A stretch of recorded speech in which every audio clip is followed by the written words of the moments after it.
Afternoon, Good Z. afternoon. Okay, So, proceed now. Can you tell us about the stories you learned in world history? okay, in this story, I've learned many stories in here, like the story of Netherlands and many other things.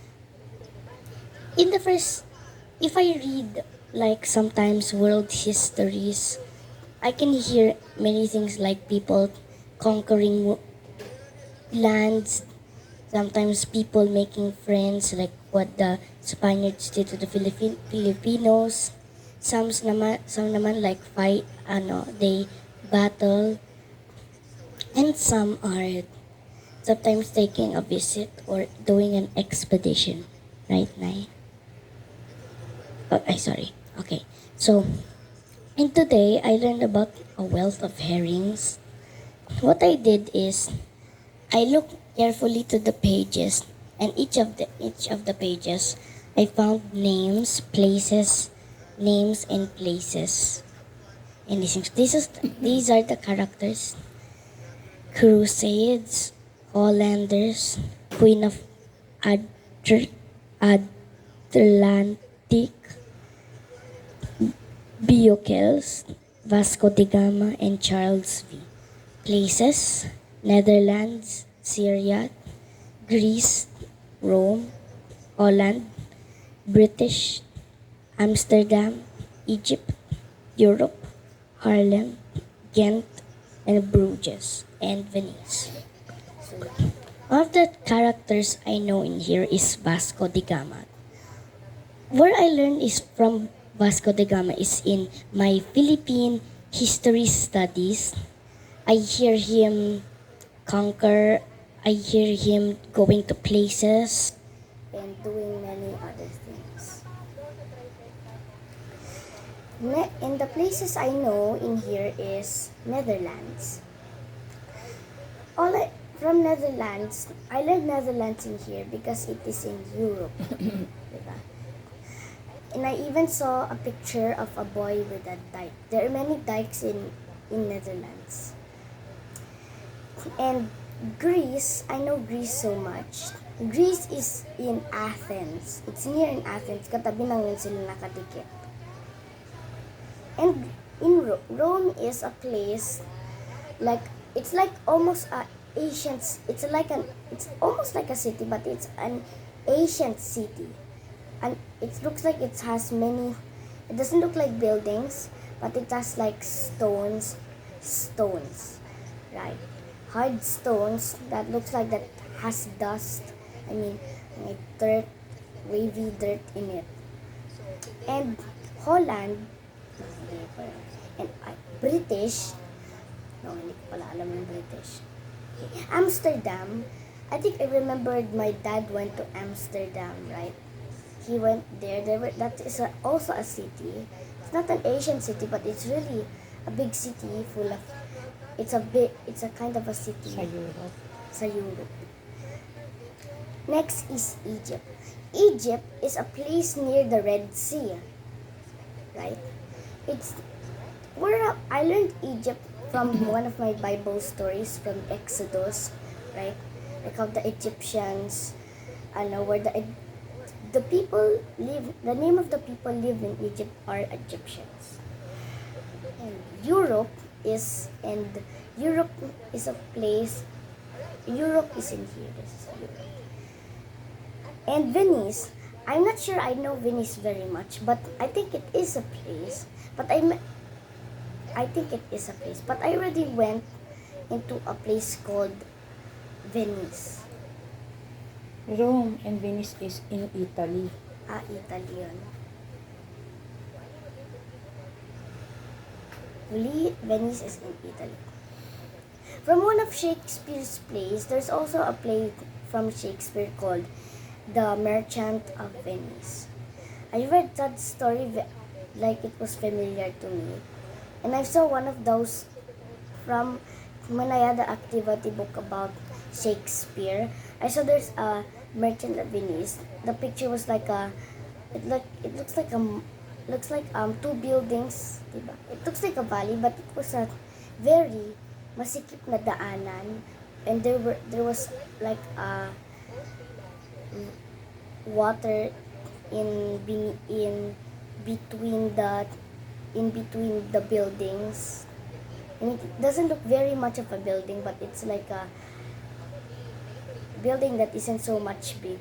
Looks like a village with water in it. But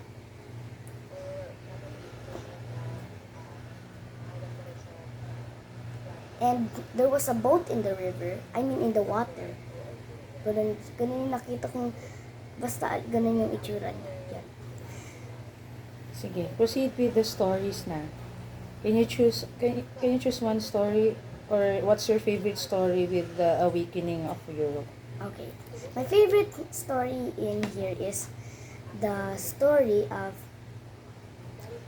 Netherlands. Why I love the story of Netherlands? Because I learned so much, anything like what the people of Netherlands.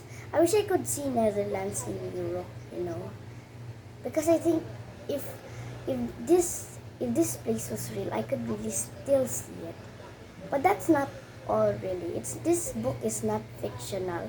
It's a real story. And what I understand in there is because I learned from the dikes. No? I understand from the dikes. I love the story very much because I learned from the dike because of boys saving the dikes when they put their finger in it, so it won't like break. It won't break, right? It does it so it won't break. Basta yun na lang alala ko. Yun lang story na napili mo. May iba pa bang stories? Sige, continue. Okay, so Netherlands. So off in Europe lie the Netherlands, and Low battery, please charge. and Netherlands Netherlands is a city. Again. Okay, so Netherlands is a city, and in there are many dikes in Netherlands. So there in the sea there's a sea near the Netherlands, and in the sea there also shows some waves, many waves, and sometimes it's great for surfing in the waves sometimes, but not much higher. So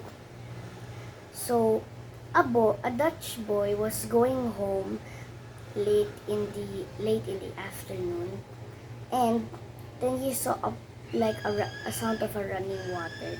He went to the dike and saw a small hole, and it looks like the water was going to run in.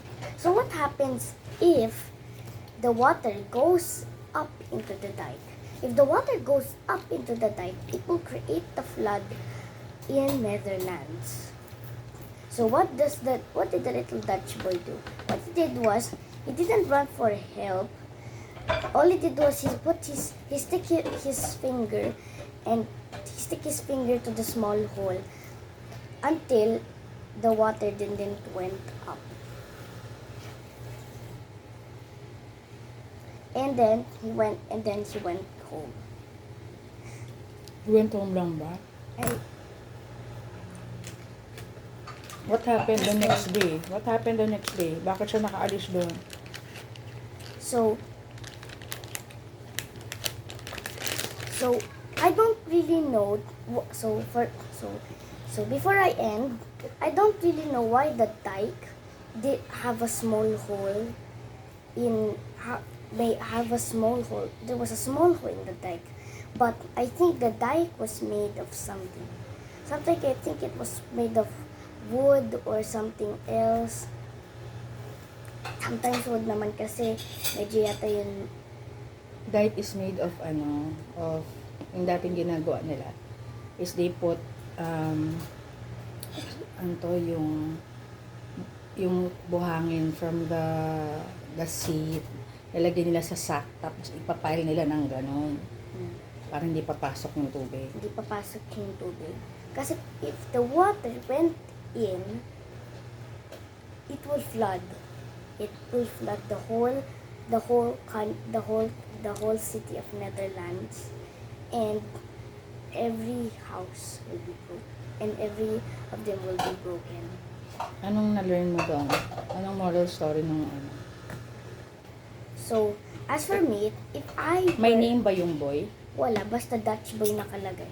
If I was the Dutch boy, I would rather do the same, because so everyone in the land would be safe and sound. So the people will not have a will not find a way where to live. Because if he didn't put his thing, if he just left the small hole and went home, it will be flooding, and then everything will be clean, everything will be ruined, right? As for me, I think the Dutch boy was was trying to help, right? No, in case instead of calling for help, for someone to help him what to do, he did the thing. He just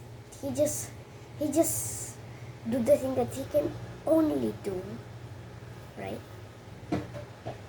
Okay na? Thank you.